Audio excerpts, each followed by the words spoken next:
देखो टुनटुनी, मैं तुम्हें पहले ही साफ बता देता हूँ, अंडे में से बेटी नहीं निकलनी चाहिए, क्योंकि तुम जानती हो ना, मुझे बेटियाँ बिल्कुल पसंद नहीं है। अगर इस अंडे में से बेटी निकली तो ध्यान रखना, मैं उसको जान से मार दूंगा। ऐसा मत कहिए जी, बेटियां तो भगवान का दूसरा रूप होती है। मैंने कह दिया सो कह दिया, मुझे बेटा ही चाहिए। तभी वो अंडा फूट जाता है और टुनटुनी को एक बेटी होती है, जिसे देख कालू गुस्से से भर जाता है। मैंने तुमसे कहा मुझे बेटा ही चाहिए, बेटी नहीं चाहिए। अब मैं इसकी जान ले लूंगा। ऐसा मत कीजिए जी, कोई पिता अपनी बच्ची को कैसे मार सकता है? इसे छोड़ दीजिए, इसके बदले भले ही मेरी जान ले लीजिए। टुनटुनी के लाख मिन्नत करने के बाद भी कालू उस बेटी को जान से मारकर जंगल में फेंक देता है और टुनटुनी रोती रह जाती है।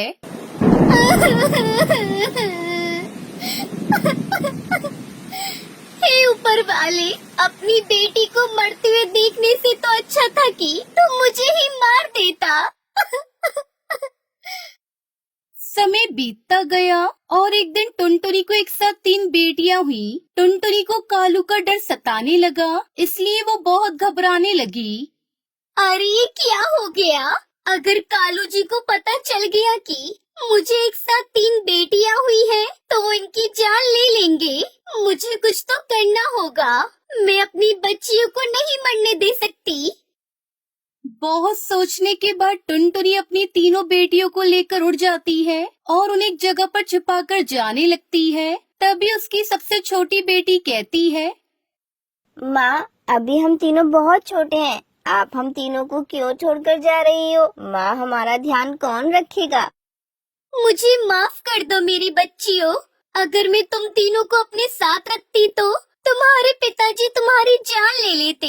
तुम तीनों यहाँ बिल्कुल सुरक्षित हो, बस यहाँ से बाहर मत निकलना। बाहर शिकारी पक्षी घूमते रहते हैं। मेरी प्यारी बच्ची, मैं तुमसे रोज मिलने आया करूँगी। ठीक है माँ, लेकिन वापस जल्दी से आ जाना। इसी तरह टुनटुनी रोजाना जब कालू कौवा सो जाता, तब कालू से छुपकर वो अपनी बेटियों से मिलने जाती थी। ये टुनटुनी रोज मुझसे छुपकर कहाँ जाती है? कुछ तो बात है, आजकल मुझ पर ध्यान भी नहीं दे रही है। मुझे इसका पीछा करना होगा। कालू कौवा उसका पीछा करते हुए उसी जगह पहुंच जाता है, जहां टुनटुनी तीनों बेटियों को खाना खिला रही थी। कालू कौवे को अपने सामने देखकर वो चारों बहुत डर जाती है। मेरे साथ इतना बड़ा धोखा टुनटुनी, मेरी 3 बेटियां हैं और आज तक तूने मुझे खबर भी नहीं लगने दी। अब तू देख मैं क्या करता हूँ, मैं इन तीनों को बेचकर पैसा बनाऊंगा, पैसा। ऐसा मत कीजिए, वो शिकारी मेरी तीनों बच्चियों को खा जाएगा। भगवान के लिए हमें बख्श दीजिए, मेरी बच्ची को छोड़ दीजिए। तभी कालू कौवा टुनटुनी को बुरी तरह से मारने लगता है। माँ को छोड़ दीजिए, मत मारिए इन्हें। कालू कौवा टुनटुनी को बुरी तरह से घायल कर देता है और टुनटुनी को वहीं छोड़कर तीनों बेटियों को अपने साथ लेकर उड़ जाता है और उन्हें शिकारी बाज के पास ले जाता है। अरे वाह, इतने प्यारे प्यारे चिड़िया के बच्चे, ये तो बहुत ही कोमल और खूबसूरत हैं। अरे इन्हें तो मैं बड़े सौदागरों को बेचूंगा, इनसे मुझे खूब पैसा मिलेगा। शिकारी जी, ये तीनों मेरी बेटियां हैं, मैं इन्हें बेचना चाहता हूँ। इनके बदले मुझे बहुत सारा पैसा चाहिए। ठीक है, ये लो, तीनों के बदले पूरे 5000 रुपए। पैसों को लेकर कालू कौवा बहुत खुश हो जाता है और वहाँ से जाने लगता है।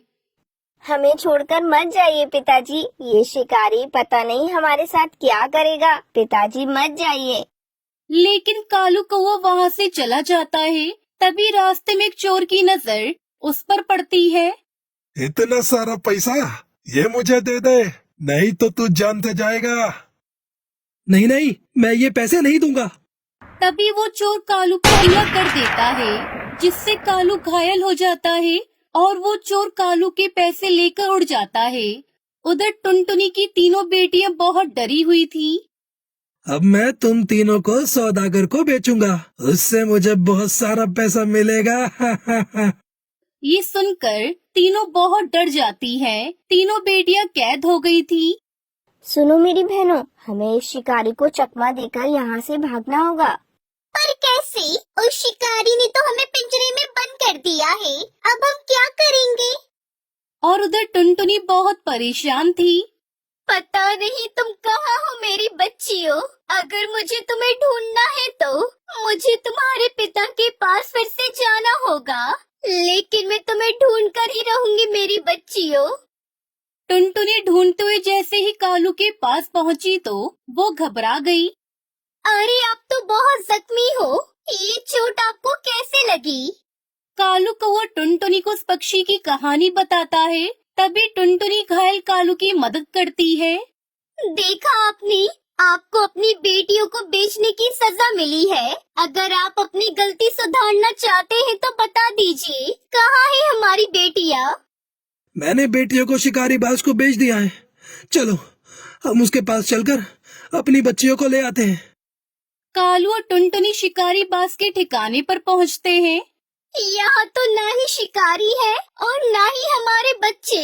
वो शिकारी हमारी बेटियों को कहाँ ले गया? कहीं उसने हमारी बेटियों को खा तो नहीं लिया? वो शिकारी किसी बड़े सौदागर को चिड़िया के बच्चे बेचता है। वो जरूर हमारी बेटियों को उस सौदागर के पास लेकर गया होगा, पर वो सौदागर कहाँ रहता है ये मैं नहीं जानता। अरे ये तो बहुत मुश्किल हो गई। अब हम कैसे ढूंढेंगे अपनी बच्चियों को? उधर शिकारी बाज उन तीनों को सौदागर शिकारी उल्लू के ठिकाने पर ले जाता है। ओए ओए, अरे वाह, ये बच्चा तो बहुत ही उम्दा है। इन्हें खाकर तो मुझे बड़ा मजा आ जाएगा। बहुत खूब शिकारी, ये लो अपने पूरे 50,000 रुपए। शुक्रिया सौदागर जी।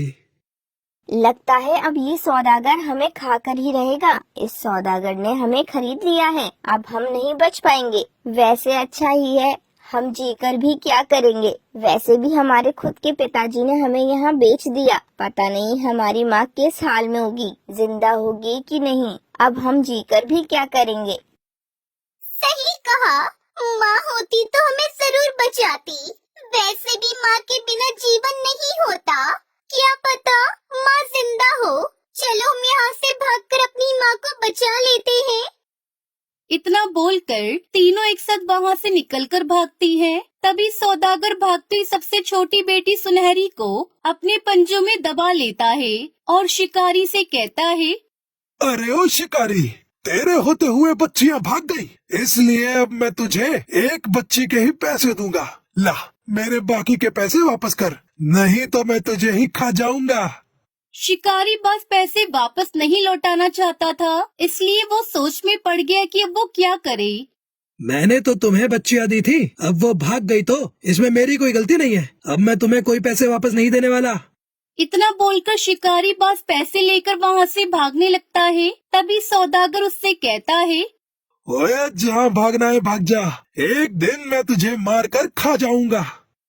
ये सुनकर शिकारी बाज वहाँ से भाग जाता है, लेकिन उसके मन में डर बैठ जाता है कि सौदागर शिकारी उल्लू से पकड़ लेगा तो छोड़ेगा नहीं। फिर वो अपने घर पहुँचता है तो देखता है कि कालू और टुनटुनी उसी के घर में उसका इंतजार कर रहे थे। शिकारी भाई, हमें हमारी बच्चियां वापस कर दो, हम आपका पैसा आपको लौटा देंगे। इनकी दो बेटियां तो सौदागर के पास से भाग गईं। क्यों ना इन दोनों को ही सौदागर को दे दूं। मैं उसके पैसे लेकर भागा हूँ, वरना वो मुझसे बदला जरूर लेगा। ठीक है, मैं तुम्हें तुम्हारी बेटियों के पास ले चलता हूँ, चलो मेरे साथ। तभी शिकारी कालू और टुनटुनी को उसी शिकारी उल्लू के पास ले जाता है और कहता है, सौदागर जी, वो दो बेटियां तो भाग गईं, लेकिन कोई बात नहीं, मैं उनके बदले में उनके माँ बाप ले आया हूँ, आप इन्हें खा लो। माँ पिताजी आप दोनों, पिताजी आपको तो चोट लगी है, माँ मुझे बचा लीजिए माँ। ओए ओए, ऐसे कैसे बचा लेगी तेरी माँ? तू अभी मेरे कब्जे में है और तू अब मेरी खुराक बनने वाली है। तेरी ये कमजोर माँ और घायल पिता कुछ नहीं कर पाएगा। ओ बाज, इन दोनों को भी पिंजरे में बंद कर दो, मैं इन तीनों को एक साथ ही खाऊंगा। तभी शिकारी बाज कालू और टुनटुनी को भी पिंजरे में बंद करने लगता है। ये सब बाकी दो बेटियां छुपकर देख रही थी। वो दोनों अपने माता पिता को बचाने के लिए शिकारी के पास आती हैं और उस पर हमला करने लगती है। तभी सौदागर और शिकारी मिलकर सभी को पिंजरे में बंद कर देते हैं। ओए, मैं अब इन पांचों को खाऊंगा। मैं इन्हें खाने के लिए मिर्च मसाला लेने जा रहा हूँ, तब तक तुम इनका ध्यान रखना। ये कोई चालाकी ना करे। इतना बोलकर सौदागर उल्लू वहाँ से चला जाता है। तभी कालू सोचने लगता है और शिकारी बाज को अपने पास बुलाकर कहता है, शिकारी भाई, तुम हमें इस पिंजरे में से निकाल दो, उसके बदले में हम तुम्हें बहुत सारा पैसा देंगे। तुम तो मुझे एक ही बार पैसा दोगे, लेकिन ये सौदागर मुझे हर बार पैसा देगा जब भी मैं इसके पास शिकार लेकर आऊंगा। अब तो तुम सब लोग मरने के लिए तैयार हो जाओ। हम तुम्हें इस लायक नहीं छोड़ेंगे कि तुम किसी और पक्षी का शिकार करो। तभी कालू को वो अचानक से शिकारी की गर्दन पकड़ लेता है। फिर टुनटुनी और कालू उसकी गर्दन को उसके धड़ से अलग कर देते हैं। कुछ देर बाद सौदागर उल्लू मिर्च मसाले लेकर वहाँ आता है। ओए ये क्या? ये तुम लोगों ने क्या किया? तुमने शिकारी को ही मार डाला। मैं अभी तुम लोगों को खाता हूँ। सौदागर जी, मरने वाले की आखिरी इच्छा पूरी करनी चाहिए, और एक असली शिकारी मरने वाले की आखिरी इच्छा जरूर पूछता है। मेरी भी एक इच्छा है। ओए ठीक है, बता क्या है तेरी आखिरी इच्छा? मैं अपनी बेटियों को अपने सामने मरते हुए नहीं देख पाऊंगा, इसलिए मेरी यही इच्छा है कि आप सबसे पहले मुझे ही खा लो। सौदागर कालू की बात मान लेता है। फिर वो कालू को खाने के लिए जैसे ही मुंह खोलता है, वो मरे हुए शिकारी का धड़ सौदागर के मुंह में घुसेड़ देता है, जिससे उसे सांस आना बंद हो जाती है और उसकी मौत हो जाती है। पिताजी, आपने हम सबको बचा लिया। आप इस दुनिया के सबसे अच्छे और सबसे बहादुर पिता हो। इसके बाद से कालू अपनी तीनों बेटी और पत्नी से बहुत प्यार करने लगता है और खुशी खुशी उनके साथ रहने लगता है।